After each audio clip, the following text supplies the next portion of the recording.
kwa ba jabi anye wala malikau obe hadamadun kito suna obe duwawu kiye alaka yafima alaka hinela alaka ninkiye fukata suntige ko ninkela mantomiye we alakira Muhammad sallallahu alaihi wa alihi wasallam we alaka mantonde malikau be duwawu kuye sungolo in konnana ka damine fukata sa laba madama na usunendo obe duwawu de kawiye ni hera bade hadamadin mun sabatirendo bange baga mana duwawu kiye ka be mina obe mina jogomi ko malike fana na duwawu kiye ko duwawu ka mina nendo de ko duwawu ka mina nendo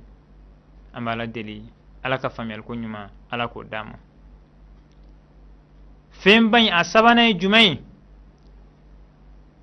ko Allah subhanahu wa ta'ala be munke yuzayyinu Allah kulla yawmin jannata ko dongo do sumbagaw aka angarjine so ala barjine so nunu ala bo chenya ka masiri dongo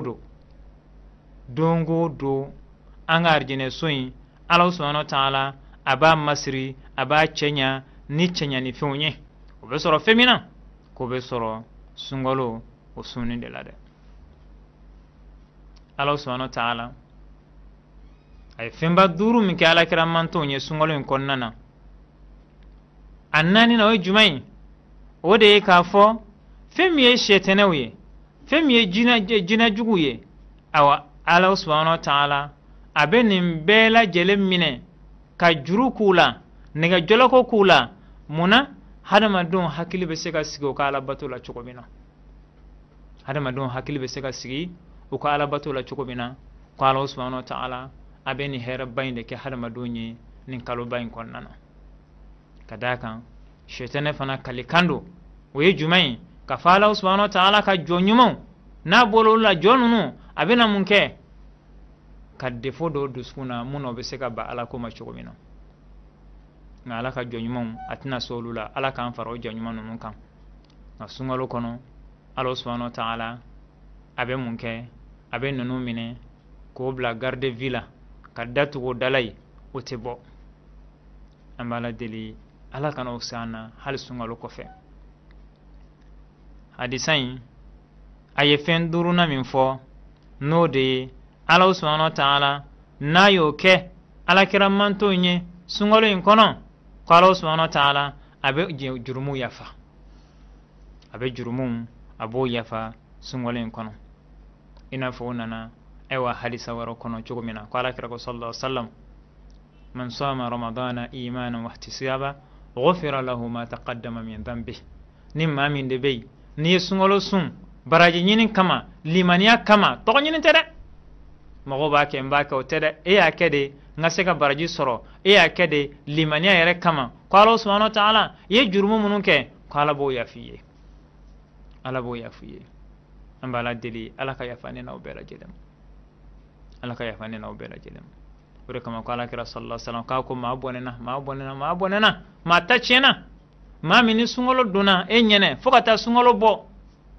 e masega barake baram meke sababi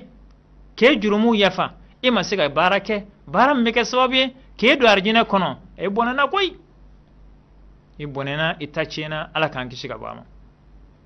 wala sungolo suni abeke sababi ka hada madin ke jurumu ka bela jelen yafa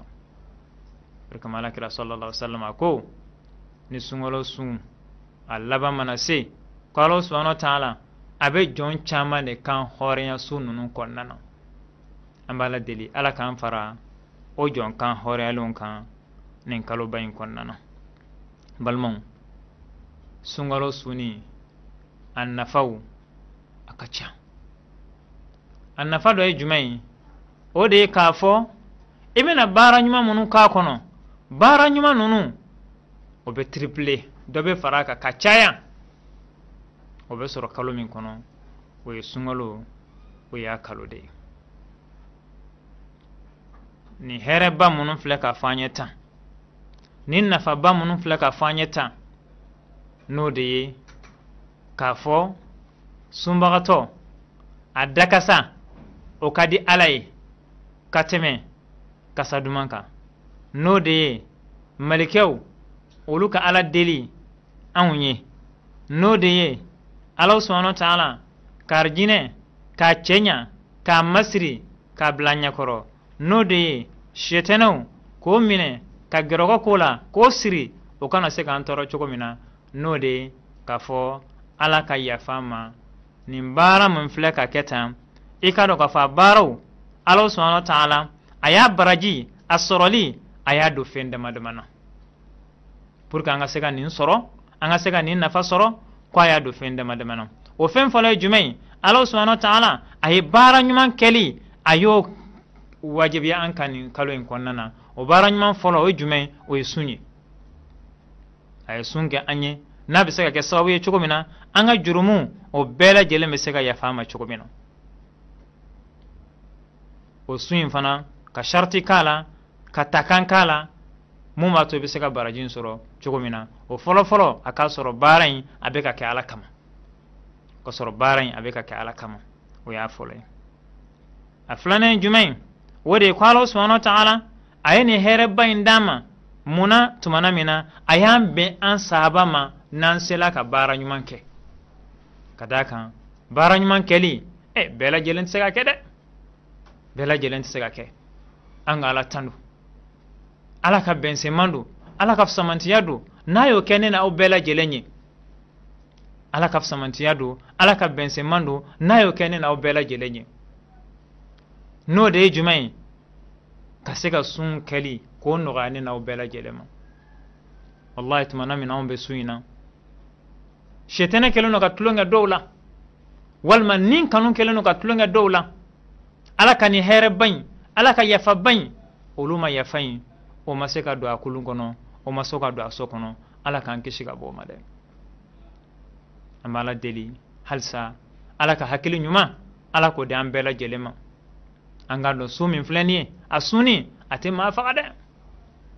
wallahi ni sun kun bɛ maa faga Ala subhanahu wa ta'ala a kun t'a kɛ an ma wajibi ye a t'a kɛ sariya ye Ala subhanahu wa ta'ala a y'a dɔn k'a fɔ fɛn minnu bɛ maaw faga a y'olu kɛ an ma haram ye a y'o kɛ an ma haram ye fɛn bɛ tɔɔrɔ lase adamadenw ma a y'o kɛ an ma haram ye o de kama Ala subhanahu wa ta'ala a ye sun fɔ wagati min na a ko de yuridu Allahu bikum al-yusra wala yuridu bikum al-usra sun kɔnɔna na Ala bɛ mun ɲini an ye a bɛ nɔgɔya de ɲini an ye a tɛ gɛlɛya ɲini an ye dɛ a tɛ gɛlɛya ɲini an ye dɔw kɛlen don k'a faamu k'a fɔ sun min filɛ nin ye k'a fɔ de k'a bɛ kɛ sababu ye k'i lafu a bɛ kɛ sababu ye ka nin kɛ n'Ala ye maa min bɛ saba ma i ka nin sunkalo in sun Ala ye hɛrɛba k'i ye an b'a Ala deli ni Ala ka bɛnsenman de ye ni Ala ka fisamantiya de ye n'Ala subhanahu wa ta'ala n'a y'o kɛ an ye an b'a Ala deli kalo in Ala k'a temɛli ko ɲuman Ala k'o d'an ma balimaw an ka se ka nin baara in kɛ ka nin nafa duuruba in sɔrɔ o sɔrɔla fɛn min na o de ye Ala subhanahu wa ta'ala a ye hɛrɛba k'an ye i n'a fɔ an y'a fɔ kuma tɛmɛnen na cogo min na baara minnu n'an b'a kɛ nin kalo in kɔnɔ i bɛ baraji 10 sɔrɔ baraji 10 in a bɛ yɛlɛma ka kɛ 70 ye 70 bɛ yɛlɛma ka kɛ a ɲɔgɔnna caman ye ka kɛ a ɲɔgɔnna caman ye i mana baara kɛ o de kama Alakira sallallahu alaihi wasallam